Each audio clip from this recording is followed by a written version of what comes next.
se sperassimo tutti insieme, tutti la stessa speranza, e intensamente, ferocemente sperassimo con le vele,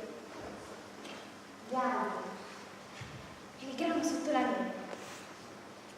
e gridassimo con la carne e il sangue, con gli occhi, le mani e il sangue,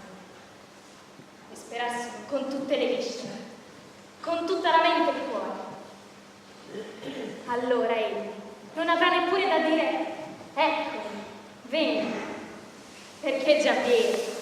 e questa sola voce vieni, vieni, vieni, Signore! E allora tutto si riaccenderà al suo cielo, e il cielo di prima e la terra di prima non sono più,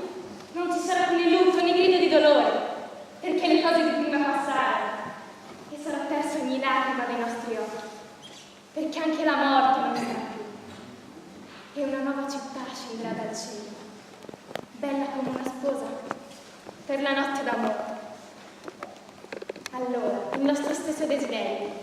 avrà ucciso tutte le cose di prima, e la terra arderà in un unico incendio,